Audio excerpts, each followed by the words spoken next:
Welcome back to the channel. We are diving straight into the action with massive shifts in the creative world. We start with the awards trade-off. Is talent paying the price? We look at the aggressive restructuring happening across the industry as WPP cut 8.7% of its workforce in 2025. Omnicom eliminated over 4,000 jobs in late 2025, and Dentsu is axing 1,300 roles in 2026. We break down the stark contradiction between these massive layoffs and the continued robust activity at major awards shows like Cannes Lions and D and Ad, and what this signals for the future of creative investment.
Runs, alongside Maya Johnson, named the #1 pitcher in back-to-back rankings.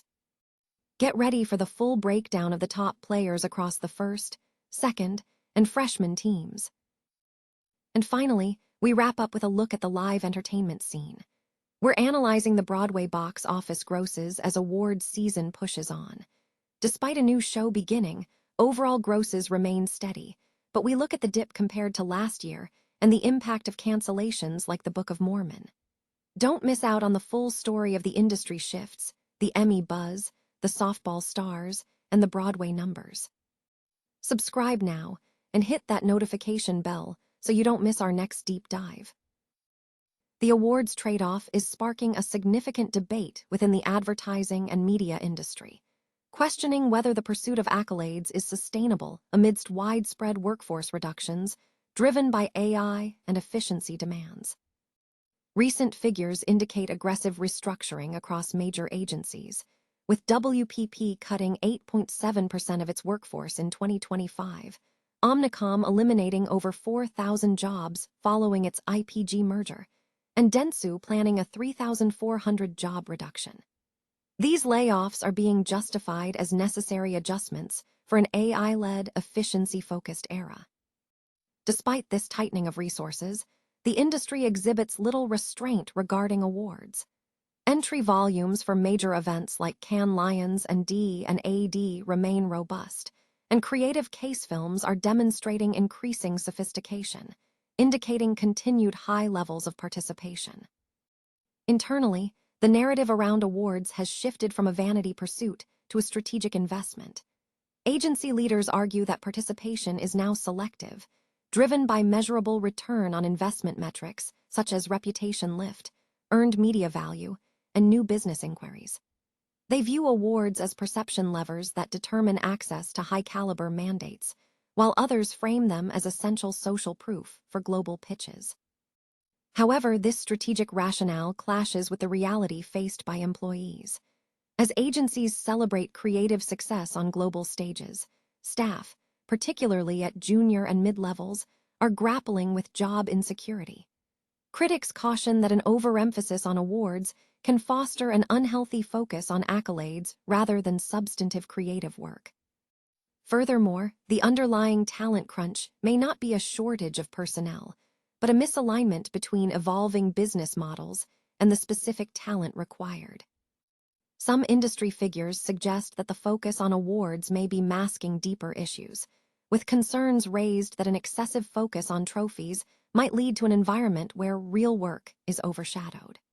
The core question remains: is the industry undergoing a strategic recalibration, or is there a growing imbalance between what the industry celebrates and what it can actually sustain.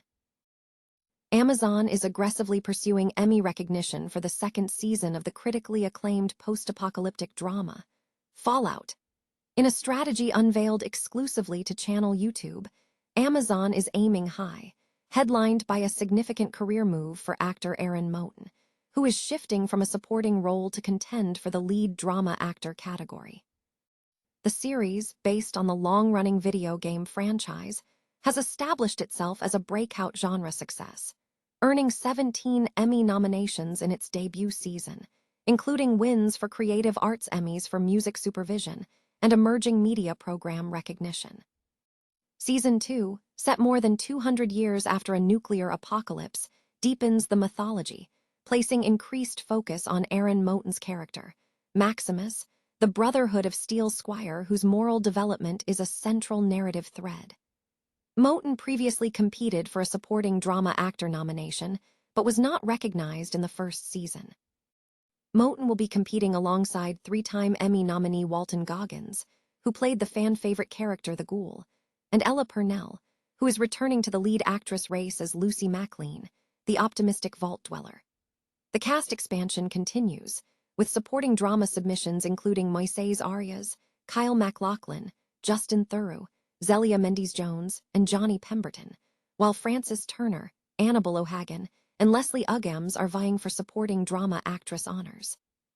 The guest cast is also stacked, featuring names like Kumail Nanjiani, Macaulay Culkin, Michael Emerson, and Ron Perlman. Amazon is also heavily invested in the craft categories, with directors Liz Friedlander and Lisa Joy nominated for directing episodes, and writers Graham Wagner and Geneva Robertson-Dworet submitted for the Season 2 premiere. Fallout has cemented its status as a signature genre property for Amazon MGM Studios, signaling long-term confidence in the franchise's awards potential, especially as voters increasingly embrace genre storytelling following recent successes in prestige television. The Emmy nomination voting period runs from June 11 to 22, with official nominations announced on July 8. The 2026 Softball America Awards and All-Americans have been announced following the conclusion of the regular season, highlighting several standout performances and historic achievements across the nation. Jordan Woolery emerged as a dominant hitter, pacing toward a season unprecedented for a hitter, boasting a batting average over .500, more than 30 home runs, and over 100 RBIs. Her 34 home runs place her tied for fourth in single-season home runs, and she ranks second in single-season RBIs and total bases, trailing only Lauren Espinzoa's 1995 campaign.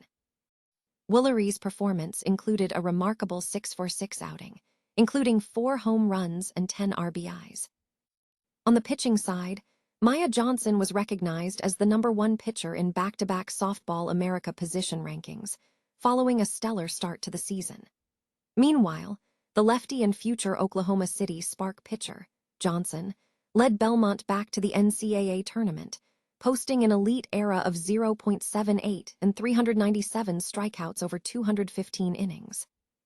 Freshman catcher Kendall Wells also made a significant impact, entering super regional batting with a .351 average and 37 home runs, setting a new Oklahoma record for homers and the most by a freshman, while also tying Laura Espinosa's original single-season record for RBIs and total bases.